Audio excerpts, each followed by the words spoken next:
So CJ couldn't be here today. Nope. It's Froggy from the Little Rascals. What happened to your voice? I don't know. I probably, what are those things called? Allergies? I contemplated, because you said you might not even be able to make the session. Yeah. I contemplated, what in the world am I going to put out if CJ's not here? Yeah. What I did was I put Barkley in that chair. What did Barkley do? And he had a little bone. Sure. And every time I reached over to touch the bone, I could make him growl. That's great. Sounded remarkably like you. I think many of the listeners would not have known. No, it's basically exactly the same. Yeah. No, it would have been strange after the Barkley episode when our listeners are like, why was CJ so articulate in episode 27? What happened to the smart guy? That guy was great. I don't understand. Quiet, please. How do I sound? You sound great. You couldn't sound any better. Wow. This is where you say, what happened to your voice? Well, how can I? I don't. 3, 2.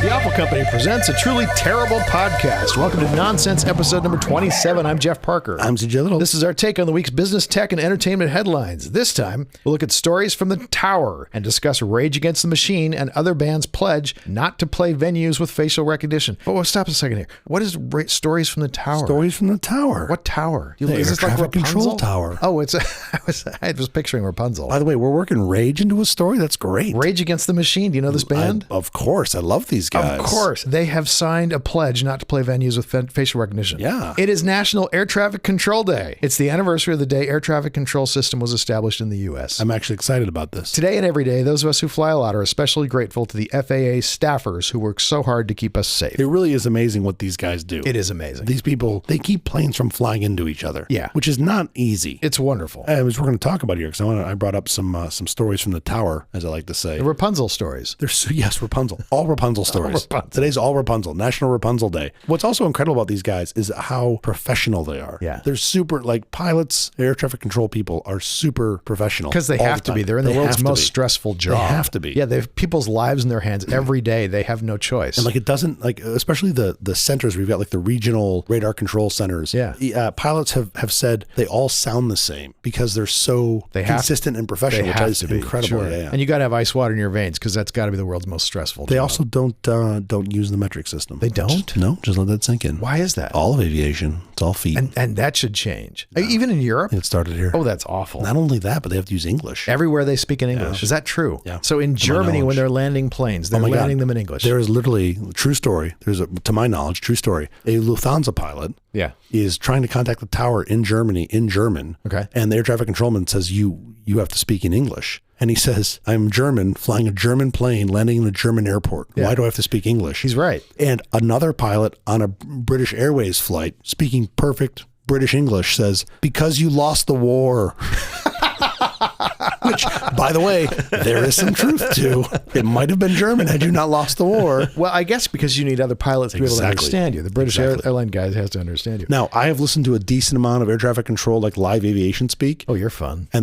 And they're all, I do parties too. And they all speak in English. And I can maybe pick up 60% of what they're saying. Because it's in special codes? They talk so fast. Yeah. And they have removed all of the unnecessary words. Because they've done this so many times. You have to know, exactly. And it's just like boom, boom, boom, boom, boom. There are these really cool occurrences where people will recognize somebody on air traffic control. Mm-hmm. And it's like, what is the least amount of things you can say to tell somebody that you recognize them? And I've listened to some of these. Like some are like a father-son, which is really cute. When like the father's a pilot and he recognizes that it's his son doing air traffic control, but he still has to be professional, right? Of course. But then in the end, it'll be like, son, super proud of you. Like that's all they'll say at the end. But then like one of these, I heard another pilot come on and be like, you should be proud of him. He's doing a great job. Like super cool, right?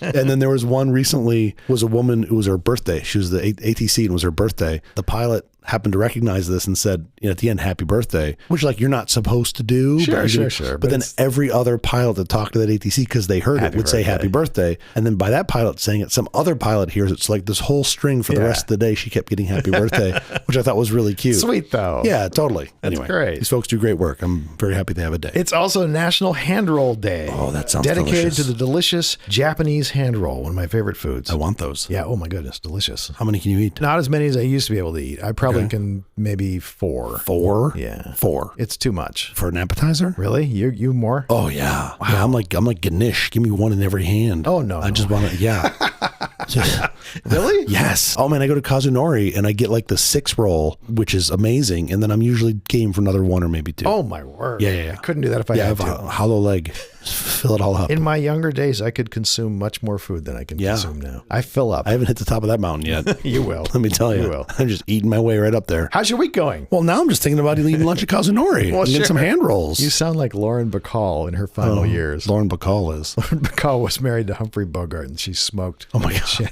In her final years, she sounded much like you. You know, one of my goals in life was to make you think of me as some very old woman. Yes. So I'm really glad that I've achieved this. She was adorable to the end. She was the most gorgeous woman. Yeah. Don't smoke, kids. Don't This smoke. is not a good thing. Unless you want to sound like this and impress your co-host. Exactly. How else is my week going? I spent a lot of time in the pool with the kids. It was a holiday week for us. We didn't blow anything up. I did have a full watermelon. I did think about blowing it up, but I didn't have any fireworks. By exploding things. I thought you were not blowing up inflatables. Oh no, I did that too. Oh, my kids and inflatables. How did you know this?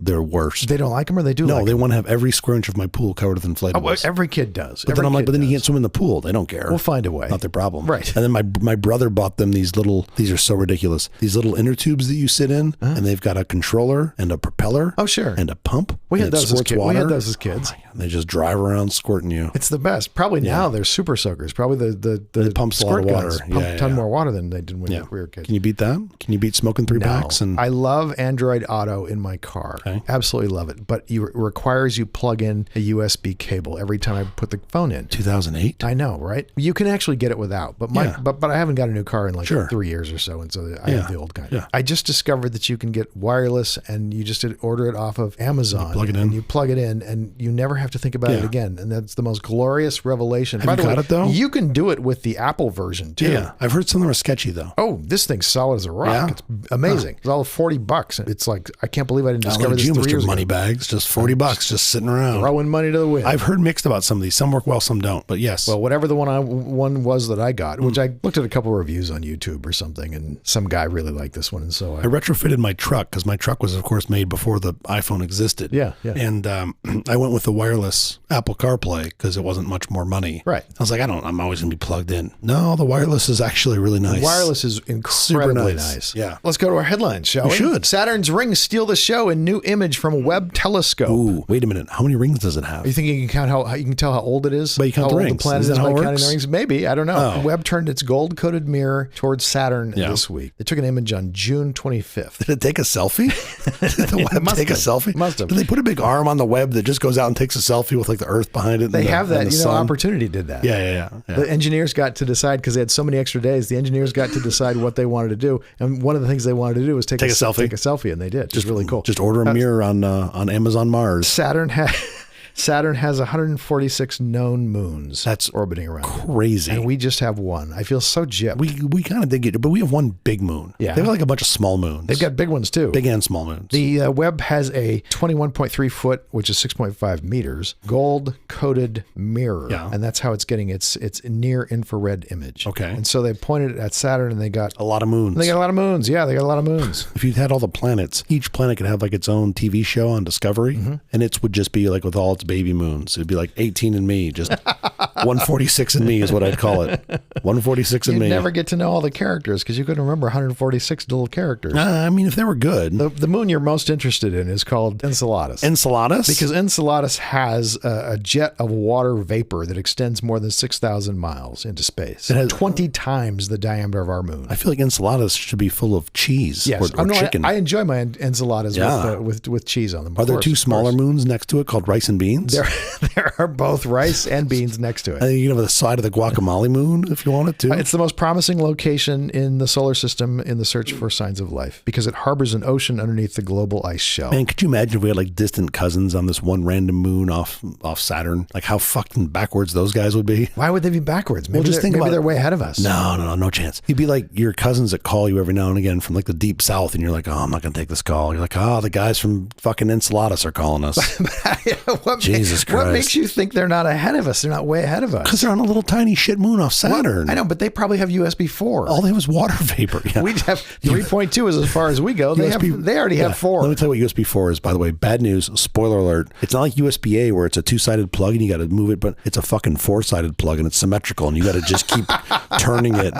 It's a Tetris puzzle. It's a Tetris puzzle. To get it plugged in? But it's square and you got to just keep rotating it fucking, and then it's not, you'd think 1 out of 4 you get it right. No, it'd take you like 12 goddamn times. So we went from USB-C backwards to even harder to plug in. The guys on Enceladus, they're all backwards. That's amazing. To be fair, they have sweet tea. Because they're ahead of us or behind us? Nah, I mean, I feel like most backwards places have sweet tea. You're really presuming this is backwards. How many versions of USB do you think it makes it until it's just done? Until it's perfect? No, well, no, until it just doesn't exist anymore. Or perfect. Perfect is the only way it wouldn't exist. What are you going to do? Unless you're going to totally make it just obsolete with something new? Yeah, sure. When does USB reversioning stop? All technology gets smaller, faster, and cheaper until the very day before it's rendered obsolete. But like, let's say it was 40 years ago, and I said, what's the final size of a floppy disk? Right. So what's the last revision of the USB? It's What was the final size? 3.5? No, they had 2.5-inch floppy disks. Oh, did they? Yeah. I missed that whole generation. Nobody bought them. No, like 3 people bought them. You just weren't one of them. Yeah. Which, by the way, was the impetus for the 3.5-inch hard drive because it fit in the same bay. Same bay, right. Yeah. All right. Well, in any case, Saturn's rings stole the show. I'm going to go back to the headline. I love you trying to get us back on track. Meanwhile, I'm off in like Roman numeral USB land. I'm obsessed with James Webb. Yeah, we should get somebody on here James that Webb talks is the about coolest thing I think we have ever created as a species. What possibly is cooler than James Webb? To be honest, Elon keeping people to only 600 tweets, reading 600 tweets a day is pretty fucking cool. We're gonna come to that next. That's our next story. But from like a science perspective, holy cow, this is an amazing piece of gear. I mean, think about some of the most amazing scientific sort of discoveries of the past ever. Yeah, and you're like, there's a bunch like crick and DNA. That's a pretty big deal. Obviously, sure. This kind of dwarfs that. Yeah, right. Like Galileo staring at the sun. This sort of dwarfs that. But we're standing on their shoulders. We're standing on their shoulders. 100%, right? Yeah. But what's more impressive to me than Webb is like what comes after Webb. Yeah, but that's a long way away. I probably won't be there. I don't know. No, you'll be here. You'll definitely be here. Well, I'll be frozen. Dude, we should find somebody that knows something about Webb and have them come on the show. I would love to have a whole episode where we pretty much just talk about Webb because there's so much cool stuff to talk about. Pretty cool. Elon Musk says he's temporarily capping how many tweets you can read. You know what would be better? What? If he capped the number of tweets he could put out. I would throw down $20 a month if he could just tweet 3 times a month. That's it. Not just to me, like total. First of all, he said that's it. That's how he's going to make money. He's going to make that thing a profitable business by just shutting up. What a difference it would make. It would work. Verified accounts are limited to reading 6,000 posts per day, while unverified accounts were limited to 600 per day. Yeah, so this sort of... That's what he said on Saturday. On Saturday. So first of all, you're dumping on a Saturday. It comes out of the blue right before a holiday weekend. And then I presume that this was designed to get people to get into Twitter Blue. But there's a cap on verified. And I was like, well, why would you cap the thing that you're paying in? Exactly. By the way, you have almost no cogs with this at all. Sure. All sunk costs, bits and bytes that just go out the door. But then what happened? 2 hours later, he said rate limits increasing soon to 8,000 for verified, 800 for unverified, and 400 for new unverified. So really, like Moore's Law, if you just wait, eventually we're going to get back to nearly unlimited. And more importantly, he just used his second of 3 tweets for the month. He's only got one more. His third tweet, less than an hour later, he sent a subsequent tweet stating that limits were going to be 10,000 for verified, 1,000 for unverified, and 500 for new unverified users. I would expect more out of like a junior high science project. I don't get this at all because the whole point is to get people to stay engaged and paying attention to Twitter. You would think. That's how you make your money. You're selling commercials. Doesn't seem to be his... Right? Am I wrong? That's how the money is made. It sure does seem like his decisions center more around getting people to leave the platform. It's as if I manufactured shoes and I told you, we're going to limit you to 2 pair a year. Sure. That's all you get. Yeah, but one of those pairs is just me yelling at you the whole time. Every time you put them on. I don't understand the thinking here at all. You also didn't overpay for a $44 billion business, so what do you know? Well, it's now worth $44,000. Yeah, exactly. 4th of July gas prices, speaking of getting cheaper, took an almost unprecedented plunge. Okay. The roads were crowded this 4th of July weekend, but travelers had at least one thing going for them: much cheaper gas prices than last year. Isn't it typically the opposite? Isn't before a holiday weekend the prices always go up? Just depends. I mean, there's a lot of various reasons why it goes up and down, but the national average for regular gasoline dipped to $3.55 a gallon. A year ago, a gallon for regular sold for $4.87 a gallon. Just remember, especially being in California, where we pay a bit of a premium, paying like $7.30 a gallon for diesel. Do you know why you pay a premium in California? The money all just goes to Gavin's yacht. Because you like to breathe. Yeah, exactly. Yeah. Whenever people like, What's amazing is that other states don't pay the premium and get the better gas. Yeah. I mean, look, they follow in our footsteps for sure. But when people were bitching about the fact that California banned two-strokes, it's like, those are the biggest polluters out there. Literally blue smoke coming out of them. Like literally. What do you need to see? America. And you're just like driving around with their fucking, your flag and your shotgun in the back. Things change. When areas get more crowded, everything changes. That's whenever somebody bitches about that, I'm like, well, where do you live? And then they insert town name. I'm like, okay, you've got a population of 2 million people. Right. Southern California is anybody. 20 million people. Like, it's a lot harder to manage that. Gasoline prices are the leading economic indicator for many Americans. Yeah. The average motorist is spending $20 less per fill-up than this point last year. It's free $20. Joby Aviation's first production air taxi has been cleared for test flights. Now, this aren't the same Joby guys that do the tripods, is it? I doubt it. I bet it's not. I hope not. This is electrical taxi service. It's an electrical vehicle, vertical takeoff and landing VTOL, taxi service. eVTOL because it's electric. Oh, eVTOL with the E in front of it? Yeah. By 2024, we're going to have this launched air taxi service, hopefully by 2025. This That's is super pretty amazing. cool. And they've got a lot of pretty good people range, have tried right? this and bailed out. Which is concerning to me. So a bunch haven't made it, and it seems like these guys are somehow. This thing will go up 200 miles an hour, and it will carry a range of up to 100 miles on a That's charge. pretty cool. On a single charge. And this is how many passengers? It looks like 4 passengers and a pilot. Well, you can get 5 passengers. You put an AI. This is a serious company. Their largest investor is Toyota, who's put in $350 million. That's a lot of money. If you want to get to the airport fast, and you don't want to deal with traffic, takeoff and landing is not near silent, but once they're up in the air, they're near silent. Interesting. And then do you know how much like runway space they need for landing or takeoff? I would imagine it doesn't take much. Because think about it, it's like a drone. Man, yeah, I know. That would be incredible. So it's like I can take Uber and sit on the 405 for 45 minutes. Right. Or for 5X, I can be to the airport in 20 minutes. Which is perfect. Yeah, sign me up. Okay, enough with the headlines. Up next, CJ is going to share some air traffic controller stories with us. Yeah. You ever seen the movie Flight with Denzel Washington? No, is it good? Oh, it's so good. It's Really? so good. Yes, it's great. I'm not going to tell you anymore. Just go watch it. Are there snakes on that plane? That's a different movie entirely. Oh.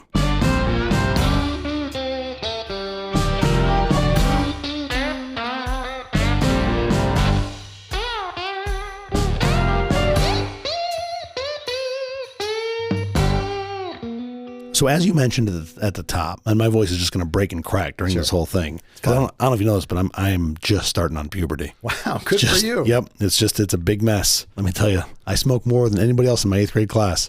Clearly. So you at the top had talked about today being National Air Traffic Controller Day. That is correct. Now these are folks that don't get out a lot.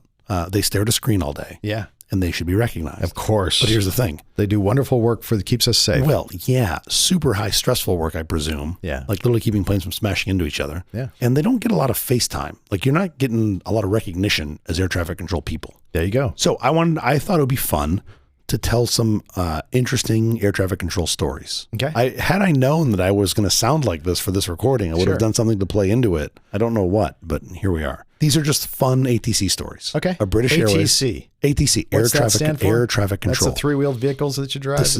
Wow, good reference. Those were all-terrain cycles. You're right. Of course they were. Yeah. They don't make those anymore. You know why? No, I didn't know they didn't make them. No, because they killed everybody that ever rode one. Oh, I fell a few times. On ATC, of course you did. Absolutely. Yeah, more than a few times. Yeah. They make ATVs now, but Yeah. not ATCs. Yeah, wow. I rode one once, and I was like, I'm never fucking getting on this thing again. Oh, no, I kept getting back on. I was an idiot. Okay, air traffic control. So these are the folks who basically guide planes in, especially with the vicinity of other planes in the airspace, and will typically help them, land and take off, taxi, things like that. These guys have definitely seen some shit. You've had some stuff. I think their probably average career lifespan might be 5 to 10 years. I think that's most. it. Yeah, I think that's it. Because it's so stressful. Yeah, I got a couple fun stories here to talk about. Here's one of the first ones. This is a British Airways 737 that touches down at Frankfurt. The tower controller, obviously in a frivolous mood, transmitted, "Speedbird 123, nice landing, Captain, but a little left of the center line, I think." And quick as a flash, the BA captain replied in a cool English accent, "Roger, Frankfurt Tower, perfectly correct. I am a little to the left of the center line, and my co-pilot is a little to the right of it." Good answer. Can you imagine? I can't do a British accent, but that in a British accent, how awesome that would be. He's like, "Yeah, fucker. What would you like me to have done?" That's a perfect answer. So I thought that one was really fun. And then look, I'm assuming these are all true. I pulled these from folks that supposedly came from sources. I don't even care if it's true. It's such a great line, story, sure. right? So here's another one. These folks were due to take off from JFK in New York one morning. Yeah. And this is in a Qantas 707. So this is an old story if it was a 707. And there are about 8 in 15 aircrafts in line. Okay. Now, for a little context, it's important to know that one of the rules when it comes to the FAA is that there is no profanity allowed at all on the radio. There's no extraneous words allowed. They're really tight about that. But they are specific about profanity is not a thing, right? Yeah. They want to keep it super clean and super tight. From one of the aircrafts, presumably experiencing a slight problem, a voice over the radio said, "Fuck," to which the JFK air traffic control angrily demanded to know. And they get on the radio and demand, "Who said fuck?" The first aircraft in the line gives their call sign and says, "I did not say fuck." Of course he did. Quickly followed by the second aircraft giving their call sign and saying, "I did not say fuck." And this goes on through the whole line. Every single one says they did not say fuck. It's their opportunity to finally say it. Which is hysterical, right? And I didn't put it in this list, but there are a bunch of 12-year-olds. Exactly. There is a related story to this. There was some airplanes sitting in line, right? Like you're waiting for weather to clear, whatever. You're just sitting there waiting. And somebody gets on the radio and says, "I'm fucking bored." To which ATC gets on and says, "Who said that?" And the person gets back on and says, "I said I was fucking bored, not fucking stupid."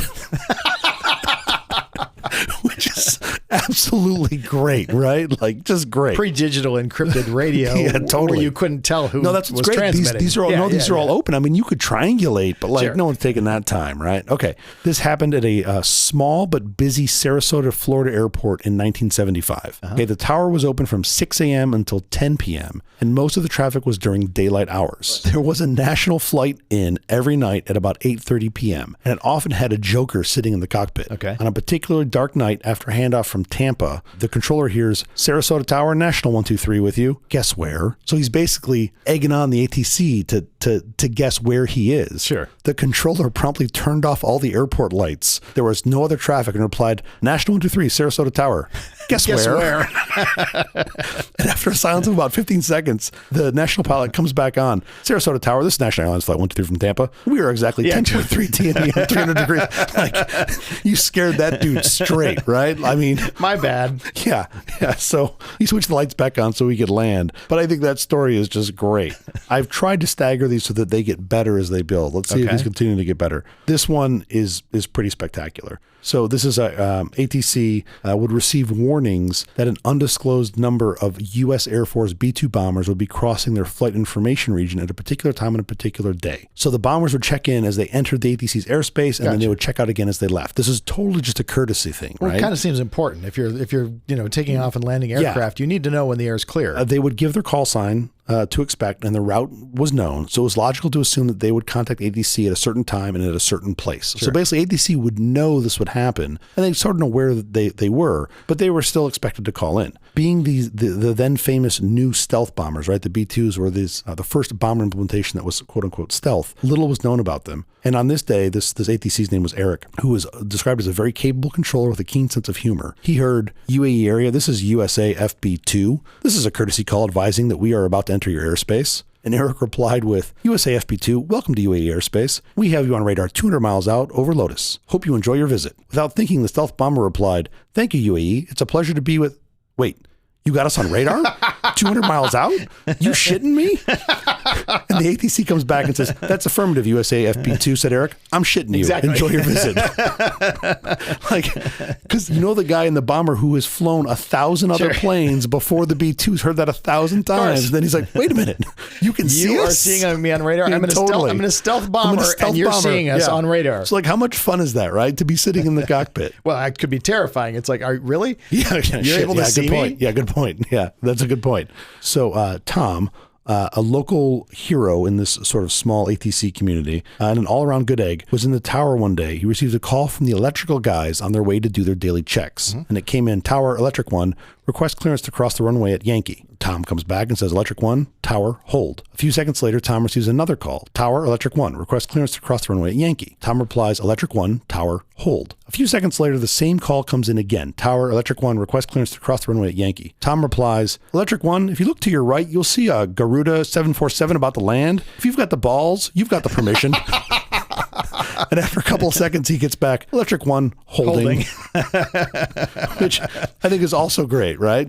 Every story I just told, I didn't know until recently when I was researching for this segment. These next two are like, there's so much folklore around these. I always assumed they were fake. They are believed to be 100% true, but they're so good. The first of these two is a pilot, sitting about fourth in a long queue waiting to take off in a larger sort of Boeing aircraft, okay? And the JFK, so New York, JFK ATC, allows a smaller Boeing 737 on a local flight to take a shortcut and start his takeoff run by joining the main runway from a taxiway, causing everybody else have to wait for him to take off and clear. Sure. The 737 pilot said on local radio, "How do you like them apples?" How do you like them apples? Yep. Probably said it with some attitude. Right? Because he just shortcutted everybody. Of course. Well, as it turns out, Boeing aircraft have a warning horn for major problems. So this is a horn that goes off in the cockpit if something is very wrong. And here's the thing. You can test the horn. Okay. So about halfway along the 737's takeoff run, someone, quote unquote, held their cockpit mic open to the horn and pressed it as they tested it. So that means the B737 pilot heard it. He abruptly stops with full reverse, full braking, shuttered to a halt, tires smoking. Thinking it's his plane. Yeah. Right? And a few seconds later, he heard a voice on the radio. "How do you like them apples?" Which is like the best, right? Like this dude's like, "Oh, I cut in front of everybody," which by the way, you're already a dick. You don't have to rub it in, right? Sure. And then they got him to just do a full on stop, right? So anyway, that story's somewhat. Every industry has to have stories like this. 100%. True or just apocryphal or just, urban legend. But these stories could be about truckers. Totally. But especially when you're working in a small group. High pressure. Yeah. And this next one, this is the last one. This is the story that actually inspired this whole segment for me. This story is classic. And if you're an aviation geek, you've probably already heard this. But I think it speaks to that even more so because here you're dealing with a team who, if these two folks don't work together, they almost are going to guaranteeingly die. Yeah, okay. Right? Okay, Sure. so the story is from Brian Schull. So he wrote a book called Sled Driver. The sled in this case is what they referred to as the SR-71. Do you remember the SR-71? I don't. The Blackbird. So this was the plane that was basically designed to replace the U-2 for spy and reconnaissance. So this is before we had satellites. This is the 60s. Okay. Little known fact about this plane, it was built not far from here, Burbank, the old Lockheed Skunk Works, right? Wow. So this thing is just, if you're an aviation dork, the SR-71 is an insanely fast plane and they're just beautiful to look at, right? The design of these things is beautiful. What they're always known for is when they're on the ground, they leak fuel furiously. Well, that's a problem. This seems like something you ought to fix. You would think. Turns out it fixes itself because when you're flying at Mach 3 plus, Sure. the skin heats up so much that it expands and closes the gaps. But still, I'm going to be on the ground. I'm with you. You just don't leave fuel when you're on the ground. Right. That seems dangerous. The SR-71 is important to note is sort of commanded by two humans. There's a pilot that sits up front and then an engineer in the back. Right. So this story is from the perspective of Brian Schull, the pilot. These are sort of his words. He said he'll always remember a certain radio exchange that occurred one day as Walt, his backseater, and he were screaming across Southern California 13 miles high. Okay. 13 miles up is pretty high, right? Mm-hmm. Most your flights are at 35 to 40,000 feet. How many feet up is 13 miles high? So, well, roughly speaking, you're at like 7-ish miles on a regular commercial flight. So you're at almost 2x that. Okay. So here you're talking like 80,000 feet. The SR-71 could operate, at least what we know it could operate in, is like 80 to 100,000 feet, which is insane. Sounds cold. And what's even more nuts is air traffic control technically doesn't have jurisdiction up there. Oh, interesting. Because nobody can fly up there. Yeah. So if you're up there, you're basically doing whatever the hell you want. Yeah. So they were monitoring various radio transmissions from other aircraft as they're entering Los Angeles airspace. And even though they didn't control them, they did monitor our movements across their scope. So folks in airspace would see them. And they heard on the radio a Cessna ask for a readout of its ground speed. So smaller planes typically won't have ground speed indicators. Okay. So this guy just, some dude in a little tiny Cessna just wanted to know how fast he was going. And Center replied 90 knots. Great. Moments later, a Twin Beach, so slightly bigger plane, required the same. And Center answered 120 knots. So these are just, smaller planes asking for their ground speed. Here's the thing.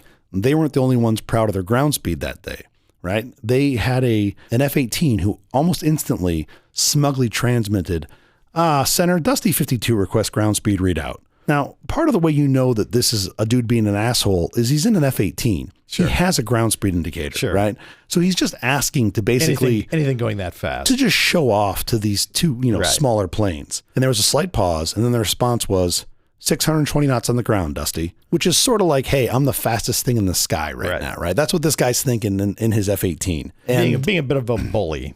Totally, right?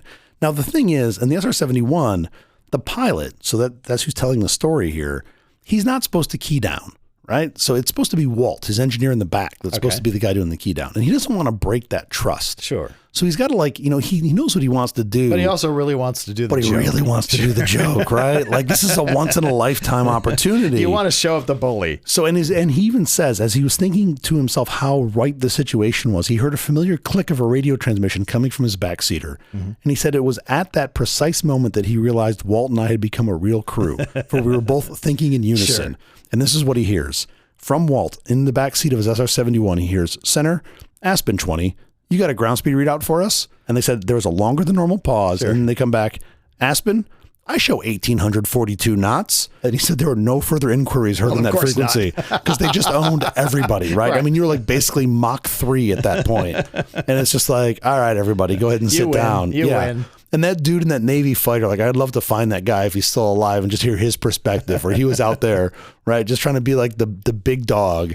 And then that happens. Not so much. So anyway, these I thought were some funny TC stories. It is National Air Traffic Controller Day. You should, you can't contact them directly, but you should give them your love. Send it to them just mentally from a distance. Or just post on Twitter. That'd be fine. Just no more than 600 times, or you'll get rate limited. You can't even read more than 600 tweets. Yeah, I mainly just go to Twitter and post things. I don't read. I hate posting things. I know, me too. All right, up next, Jeff's going to give us an update on facial recognition and look at why over 100 top artists are boycotting venues that use the technology.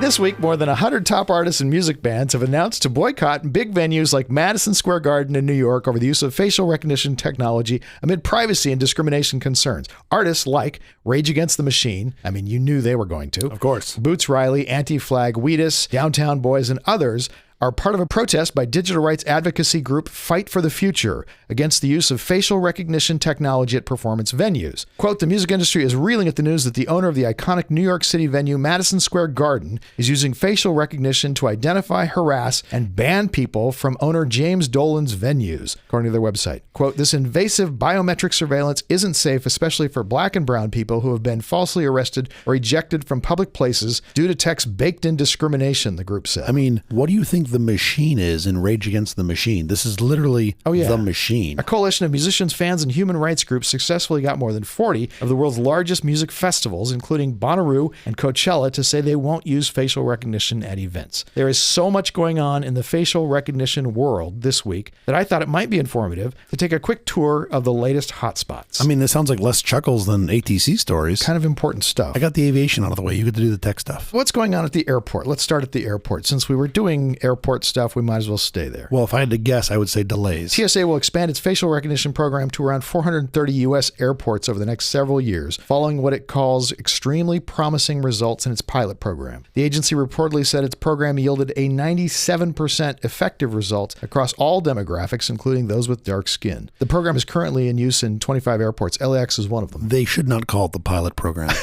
Of all the places, of all the things, they should not call it the pilot program. As pointed out in Fast Company's story, a 97% effectiveness rate across more than 2 million airline passengers per day means that for over 60,000 of those people, the biometrics won't work properly. Okay. It's still a small number. I mean, considering... It's a super small number. But I mean, I've had a couple international flights out of LAX where boarding goes like this. Get on the plane. That's it. You don't show them anything. No passport, no nothing. They already have it all. Because they know get on who the you plane. are. Yeah. Of course. At the moment, the pilot program, poorly named, is officially voluntary. It uses one-to-one matching. That is, it compares your face in the moment against your government-issued ID like a driver's license or passport. TSA says the data is immediately overwritten when the next passenger moves up. And at the end of the day, no images are saved. There's a lot of things in facial recognition, and you're going to see a couple stories here. Sure. Where we talk about this, where the value of convenience really makes you go, wow, facial recognition can be super useful. Arguably, all security is that. It's all a trade-off. Eventually, the TSA would like biometric recognition to be mandatory. During a South by Southwest fireside chat earlier this year, TSA Administrator David Pekoski said it would eventually be required across the board, citing effectiveness and efficiency. He also said, quote, in our own testing, we show no statistically variation across demographic groups. TSA wants to be as transparent as it can about the program. However, the agency told Fast Company it will not release the results of its 2-year pilot testing publicly. Well, that doesn't sound like transparency. It's less transparent. Although you and I both know as technologists, eventually we're going to figure out how to ID you correctly. Totally. In February, a group of U.S. senators wrote a letter to Pekoski asking for an immediate halt of facial recognition tech use in airports. What's going on in South Korea? South Korean startup Altaria will help the country's longest operating bank introduce access to banking services through facial recognition at a total of 900 ATMs. This is kind of cool. Yeah. You walk up to the ATM and you can withdraw funds without a bank card or a passbook. Cool. How cool is that? Yeah. I mean, it speeds you up. I mean, that's Totally. really cool. You know what I'm doing? What? Printing Jeff Parker masks, giving them out to everybody in South Korea. Here you go. They actually are doing this as part of a larger government program for access control to government buildings. Yeah. Instead of having that little clip-on tag that you could give to someone else, try giving someone else your face. Yeah. What's going on in London? Dishoom, the best Indian place on earth. There's a facial recognition program called Face Watch, which stores users to identify shoplifters. The next time those people enter any shop within a few miles, it uses Face Watch to alert the store staff that this person has come in. This is someone who has shoplifted. Or it will alert you if someone has come in who has shoplifted at your store even before. They only keep the faces for about a year. It's crazy to hear that that's in London. It sounds like an LA thing where we only keep our faces for about a year. I'll be here all week. Face Watch is a British company that is used by retailers across the country for as little as $320 a month. I love that those guys aren't even remotely trying to hide what they do with their technology based on their name. Like they literally call themselves Face Watch. Oh, 100%. Very much like a good security guard who would remember faces. Totally. Britain is at the forefront, and they are actually using the technology in London and Cardiff to identify wanted criminals as they walk down the street. Britain's been doing that for a while, I think. In May, it was used to scan the crowds at the coronation of King Charles III. Yeah. Fraser Simpson, Britain's biometrics and surveillance camera commissioner, says, I think in terms of speed, scale, and accuracy and cost, facial recognition technology can, in some areas, literally be a game changer. It means the arrival and deployment is probably inevitable. It's just a case of when. Yeah. Which is true. I mean, I think everybody's going to fight against this, and I think ultimately they will win. You drive around Los Angeles, there are license plate identifiers everywhere you go. They know where you're driving. Yeah. And it's not anonymized. They know everywhere you're going and everywhere you've been.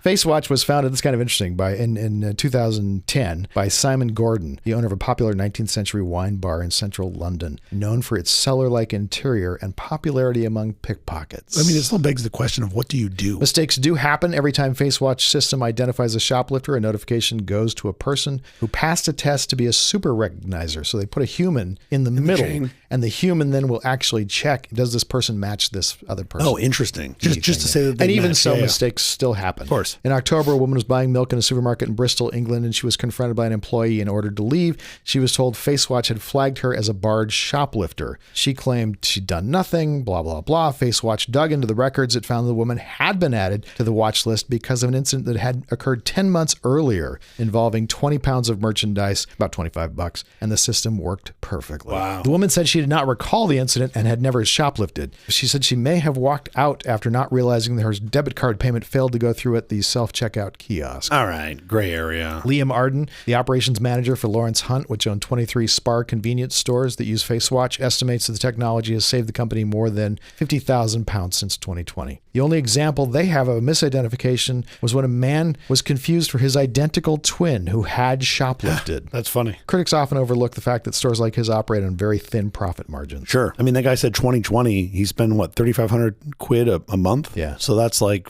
almost $5,000 a year, 3 years, 15 grand against 50. If shoplifting isn't reduced, he said, his shops will raise prices or cut staff. What is going on in Minneapolis? A young man claims he was arrested, imprisoned, and prosecuted for a crime he did not commit, and is now suing both Bloomington Police and Hennepin County Sheriff's Office for allegedly violating his rights. Khalees Perriman claims his rights were violated, saying investigators carelessly and incorrectly identified him as the man responsible for a violent felony. Okay. He spent 5 days in jail, 30 days on home monitoring, and after 52 days, charges were eventually dropped. His lawyers say this is a case of an investigator comparing surveillance photos of a suspect in a robbery and a carjacking to a booking photo of another man, ultimately arresting the wrong person. A new lawsuit filed in part by the ACLU claims surveillance photos show the suspect did not have tattoos on his forearm, and Perriman does. Oh boy. He and the suspect also have different hairstyles and were different heights and weights. Okay, so the technology got him arrested, but then the technology also vindicated him. Lawyers say they have proof Perriman was at a family gathering when the robbery happened and at work when the carjacking took place. Then unfortunate outcome of that story a good thing? Like That he was exonerated? Yeah. The lawsuit claims that facial recognition technology is not 100%, especially when it comes to black people. Sheriff DeWanna Witt, who took office in January, was not in charge of the department at the time of the investigation, said Friday that detectives had not used facial recognition technology in the case. In general, it's only used to investigate leads. No, I'm confused. Facial recognition did not get it wrong. It was never used. It was never used. It was just human error. Just human. I was going to say, Yeah. we make fuck ups all the time, but they use the video, just not facial rec. Yeah, a human tried to do the rec and just got the wrong person. Got it. Okay, this makes sense. What's going on in New York City? pizza? Retail, yeah, good pizza. Retail theft is on the rise across the country. Grocers are doing all they can to neutralize the threat. However, New York City politicians are working to take away an important tool which grocers say deters crime: facial recognition software. New York City Council is currently considering a measure that would make it illegal to use facial recognition software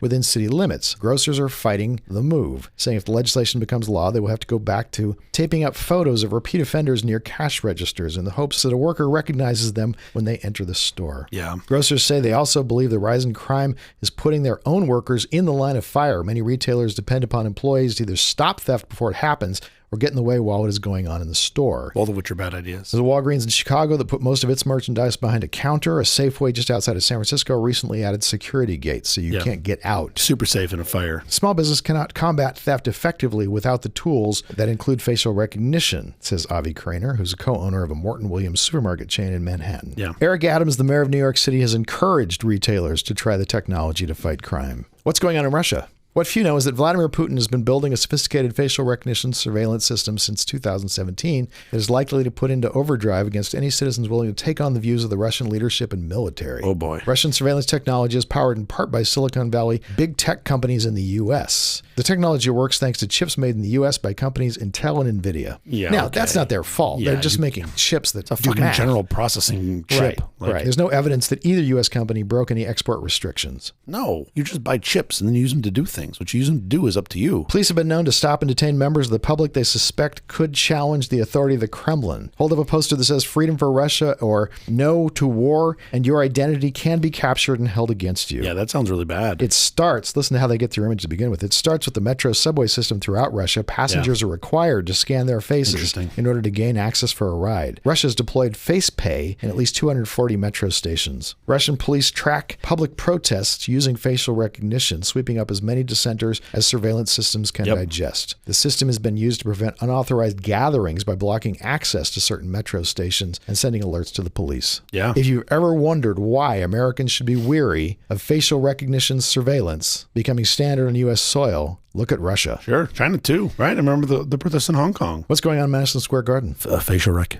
I've been paying attention. Have you? Yeah, I'm awake. Lawyers for firms actively litigating against venue owner MSG Entertainment Reported to being kicked out or denied entry after being flagged by the facial recognition technology. Why? You belong to a law firm. That law firm is taking action against MSG, Madison Square Garden Entertainment. gotcha. They will not let you in to see the basketball Sure. game Interesting. or the concert or whatever else you want to go Interesting. see. That's happening on U.S. soil. Yeah. Not quite as bad as the Russian thing where you're just dissenting, but still. No, it's funny. I didn't know where that was going. It's not publicly Private. owned. Yeah, yeah. Right. It is privately owned. They can choose who they serve and don't serve. Like right to refuse service? Yeah. I mean, I think they probably have the right to refuse service. It's discriminatory, but it's discriminatory against what? Like working for a law firm. As a business person, Interesting. Yeah. if someone is suing you, don't hesitate to take their money. Sure. I mean, let them come buy the $75 cup of popcorn. Charge them the regular rate. You get the litigant rate. The prices are already so expensive. Well, yeah. Just charge them the normal rate. The $12 hot dog is now $200. And they're like minimum order of 2. With the bun that was fresh in 1971. Oh man, food's so terrible. All right, we have to get out of here. But quickly before we do, have you seen or read anything good this last week? Yes, I think I mentioned once before, and you've mentioned, I've started going back through Arrested Development, but you've already brought that up like last week. 2 weeks ago, yeah. 2 weeks ago. But it's a really good show. It's Can a we plug great it show. twice? It's so clever. David Cross just steals the show and the whole thing, right? Yeah. Well, Like, everyone's great. No, because I can name 4 or 5 other actors, and you're going to go, yeah, they steal the show too. Oh, but he's so good. I've been able to focus on one thing this week. My kid went away to Georgetown to go to summer school. Okay. He has to live in the dorms. It's like practice college. Yeah, sure. It's a few weeks of just you learn to do what you would do in Sure. college. And he has to learn to do his own laundry. He has to make his own friends because he literally went knowing no one. Wow. In addition to classes, he's learning how to be away at college. But honestly, the joke is on me. Why is the joke on you? Because I'm having to learn how to be comfortable with my son being away at college. Right. That's the hard part. Being on the other side of it, I never knew what my parents went through. And it's a lot harder than you would think. Yeah, I'm about to consider putting my kid on a bus in a couple months. And even that, I'm just like, whoa. There's supposed to be this hormone that goes through a 17-year-old's body that makes them super annoying to be around. And lots of parents will tell you that's really strong in my kid. Yeah. It's supposed to make it so it's easier for you to let them go. To break apart, right? That hormone's not strong enough in my kid. I still really like that guy. Good news. I can send my kids over to your house for a while. And that'll be ready for all kids to be I'll gone. miss them, but I'll be in Tahiti, so I don't fucking care. I mean, I'll care, of course, a lot, but you'll have them for just a couple weeks. Sure. Well, you know what? I will check that out in hopefully 12 to 15 years. I'm super excited. Hopefully next week we're going to have the all James Webb Space Telescope episode. We're going to talk about some other telescopes, I think, too, but mainly James Webb. But I'm so excited. I mean, Very the excited. whole thing. Super secret guest. Yeah, it's really cool. And hopefully my voice will work and I will no longer sound like an alien. That's the episode. Thank you for joining us for all this. Oh my. A truly terrible podcast from the Alpha Company. Visit on the web at nonsense.productions. I'm CJ Little. I'm the other guy. If you like this program, follow, download, subscribe at Apple and Google Podcasts, Amazon Music, iHeartRadio, and our favorite, Overcast, or wherever you get your podcasts. Podcastindex.org. Special thanks to our floor director, Gary Miller. I've been replaced by a jellyfish, everybody. I will not be here next Thursday. I will apparently be in lung rehab. Oh, please come next Thursday. It's going to be really fun, I promise. Yeah. We'll be here every Thursday morning for more nonsense. Join us.